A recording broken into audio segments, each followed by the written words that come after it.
ইরানের সাথে পরমাণু কর্মসূচি নিয়ে আলোচনার আগেই সামরিক শক্তি প্রয়োগের হুমকি দিয়েছেন যুক্তরাষ্ট্রের প্রেসিডেন্ট ডোনাল্ড ট্রাম্প। ইসরায়েল সামনে থেকে এর নেতৃত্ব দেবে বলেও জানান তিনি। আগামী রোববার 12 এপ্রিল ইরান ও যুক্তরাষ্ট্রের মধ্যে সরাসরি আলোচনা হবে বলে সম্প্রতি জানিয়েছেন ট্রাম্প। তবে এই আলোচনার আগ মুহূর্তেই ইরানের উপর সামরিক শক্তি প্রয়োগের হুমকি দিলেন তিনি। গত বুধবার 9 এপ্রিল হোয়াইট হাউসের সংবাদ সম্মেলনে ট্রাম্প জানান, ইরানের কাছে যুক্তরাষ্ট্র বেশি কিছু চায় না, তবে তারা পারমাণবিক বোমা রাখতে পারবে না।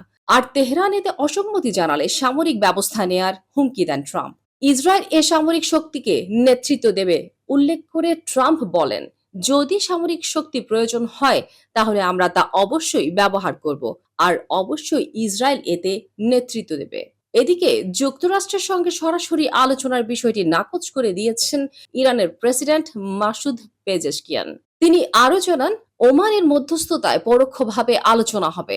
গত বুধবার ইরানের প্রেসিডেন্ট আরো বলেন, তেহরান সম্মানের সঙ্গে আত্মবিশ্বাস নিয়ে আলোচনা করবে। আমরা নিজেদের অর্জন থেকে এক চুলও পিছিয়ে যাব না। তবে এসবের মধ্যেই ফের নিষেধাজ্ঞার দিকেই গেল যুক্তরাষ্ট্র। বুধবার মার্কিন ট্রেজারি ডিপার্টমেন্ট এক বিবৃতিতে জানায়, ইরানের পারমাণবিক কর্মসূচিকে সহায়তা করার অভিযোগে 5টি প্রতিষ্ঠান ও এক ব্যক্তির উপর নিষেধাজ্ঞা আরোপ করা হয়েছে। নিষিদ্ধ সংস্থাগুলো এর আগেও কালো তালিকাভুক্ত AUI এবং পেশার সঙ্গে সংশ্লিষ্ট, যারা পরমাণু গবেষণা ও প্রযুক্তি উন্নয়নে কাজ করে।